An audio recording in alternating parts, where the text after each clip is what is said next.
Olá, vamos iniciar então o nosso estudo de função. Então, observe essa situação. O estabelecimento vende determinado tipo de arroz a 13,40 o quilo. Então, nós podemos estabelecer uma tabelinha aqui que relaciona a quantidade de arroz com o preço a ser pago. Então, podem ver que temos valores aleatórios ali para a quantidade e na frente o preço a ser pago por cada uma dessas quantidades. Bom, observe então que o preço a ser pago depende da massa do arroz. Então, há uma relação entre essas duas grandezas. A massa em quilos, que está indicada pela letra X, e o preço em reais, que está indicado pela letra P. Nessa relação, pessoal, para cada valor de X, há um único valor de P. Ou seja, para cada massa que você comprar, tem um único preço a ser pago. Logo, nós podemos dizer então que o preço é uma função de X, é uma função da massa. E nós podemos escrever essa função utilizando então uma equação matemática da seguinte maneira: o preço é igual a 3,4 vezes a massa x. Então, a definição de função é: dado uma variável qualquer y, que representa qualquer grandeza, certo? E uma outra variável x, que também pode representar qualquer grandeza, nós dizemos que a variável y é função de x se para cada valor de x existir um único valor correspondente em y. Observem lá no diagrama que para cada valor que está no conjunto A, existe um único correspondente no conjunto B. Toda função, então, ela possui domínio, contradomínio e imagem. O conjunto A, que é composto pelos elementos x, é o que nós chamamos de domínio. Já o conjunto B, composto por elementos y, é o que nós chamamos de contradomínio. E o conjunto imagem são aqueles elementos do contradomínio que estão em correspondência com algum elemento do domínio. Então, aqui fica um pouco mais prático, olha. Os elementos do conjunto A, 1 e 2, formam o domínio. Do conjunto B, 2, 3 e 4, eles compõem o contradomínio. Só que no conjunto B, só o 2 e 3 estão fazendo correspondência com os elementos de X. Então, somente o 2 e o 3 são imagens. Uma função, então, ela pode ser representada na forma de tabela, como nós vimos no início, por pares ordenados, x e y. Por exemplo, o x seria a massa, o y o preço. Pelo diagrama de flechas, em que o conjunto A representa o domínio e o conjunto B o contradomínio.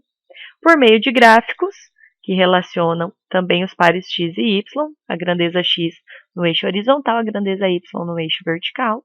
E por meio da lei de correspondência, que é a nossa expressão matemática realmente.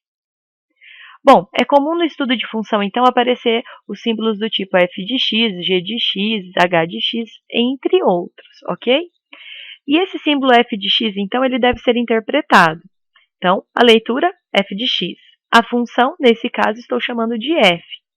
X representa qualquer elemento do domínio e pode, inclusive, aparecer como uma outra letra. Então, o x vai ser a letra que está dentro do parênteses. E f de x, então, simboliza a imagem de cada um dos y. Desculpa, a imagem de cada um dos x. O gráfico da função, então, é a união no plano cartesiano de todos os pontos x e y, em que x for um elemento do domínio e o y é um elemento da imagem. Então, eu vou traçando cada um desses pontinhos. Quando eu ligo todos eles, eu tenho o gráfico da minha função. E aí, nós temos como reconhecer uma função pelo diagrama e pelo gráfico. Então, pelo diagrama, observem que o primeiro caso não é função, porque nós temos um elemento na imagem, o elemento D, que não tem correspondente. E isso não pode acontecer. Esse segundo exemplo também não é função, porque nós temos um elemento, o elemento C, no domínio, que possui 2 correspondentes em B. E isso também não pode acontecer. Ele tem que ter correspondente e o correspondente deve ser único. Aqui sim é uma função, porque cada elemento do conjunto A tem um correspondente, somente um, no conjunto B. Observem que o 2 do conjunto B recebe 2 flechas. Isso não é problema, ok? As nossas restrições estão no domínio. E por meio de um gráfico, a gente traça retas verticais. Observem que tem uma reta vertical no meio do meu gráfico que está interceptando ele em 3 pontos. Então, significa que tem um elemento com 3 correspondentes. Isso não caracteriza uma função. Nesse segundo exemplo, existe uma reta que não intercepta o gráfico. Isso também não é uma função, significa que tem elementos sem correspondentes. E esse terceiro caso é uma função, porque qualquer reta que eu traço na vertical corta o gráfico em um único ponto. Função real. Quando o domínio e o contradomínio de uma função forem subconjuntos não vazios do conjunto dos números reais, nós dizemos que é uma função real. E para determinar o domínio dessa função, a gente tem que estar atento às possibilidades das operações matemáticas, ou seja, quais valores de x que eu posso escolher para que aquela minha função exista. Porque tem valores que eu vou substituir e eu não vou conseguir calcular. Por quê? Dois problemas principais. Se a minha variável, ou seja, se o meu x estiver no denominador, o denominador de uma fração, ele não pode ser zero. Então, se zerar o denominador, falhou. Esse valor tem que estar fora do meu domínio. E se eu tiver um radical, se eu tiver uma raiz de índice par, porque eu não consigo calcular raízes de índice par no conjunto dos números reais de radicandos negativos. Então, se dentro da minha raiz é um valor negativo, também é impossível calcular, então esse valor deve estar fora do meu domínio.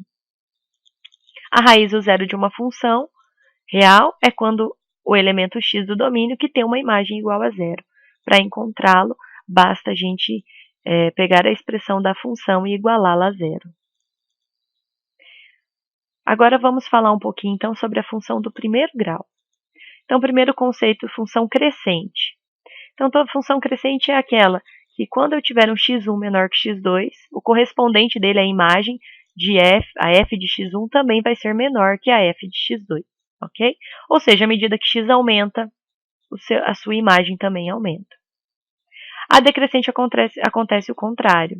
Se o x1 for menor que x2, a f de x1 é maior que a f de x2. Ou seja, à medida que eu vou aumentando os valores de x, os valores da imagem, os valores da f, vão diminuindo. E a função constante é aquela que possui no domínio todos os números reais, só que todas as suas imagens são iguais. A função linear é aquela que trata de grandezas diretamente proporcionais. E ela vai ter essa carinha, f de x igual a ax, com a sempre diferente de zero, ok? E o gráfico da função linear vai ter aqueles dois comportamentos que nós estamos vendo abaixo, que são retas e que passam pelo ponto 0 e 0, podendo ser crescentes ou decrescentes. A função polinomial do primeiro grau é toda função que pode ser escrita da forma ax mais b desde que a seja diferente de zero, porque se eu multiplicar 0 por x, o x some da minha função, certo? O domínio dela vai ser real, contradomínio também real e a imagem real. Um exemplo, a função f de x igual a 2x mais 1. Então, eu tenho um valor multiplicando x e um valor somando x. Ok? E o x é de primeiro grau. O x não tem uma potência aí diferente de 1, certo? Não pode ter x ao quadrado, x ao cubo, x a menos 1, nenhum outro valor no seu expoente. A raiz ou zero de uma função do primeiro grau, então, assim como já foi dito antes, basta a gente igualar ela a zero e encontrar, então, o valor de x, que sempre vai ser menos b sobre a se nós formos trabalhar com os coeficientes. Os coeficientes da função do primeiro grau, então, são a e b, em que a é o denominado coeficiente angular, ele vai determinar a taxa de variação, ele determina também se a minha função é crescente ou decrescente. E b é o coeficiente linear ou termo independente, que faz o deslocamento da minha função no gráfico, na vertical para cima ou para baixo. O gráfico da função do primeiro grau, então, ele pode ser crescente ou decrescente, isso dependendo do coeficiente a. Se a for um número positivo, a função será crescente. Se a for um número negativo, ela será decrescente. E, finalmente, um resuminho aqui do estudo do sinal da função do primeiro grau. Então, observem que quando a minha função é crescente, que é o primeiro caso, para todos os valores, o x0 ali representa a raiz, o zero da minha função. Para todos os valores de x menor que x0, a minha função será negativa. Para todos os valores de x maiores que x0, a minha função será positiva. E quando a minha função é decrescente, acontece o contrário. Para todos os valores de x menores que x0, a função é positiva. E para todos os valores de x maiores que x0, a função será negativa.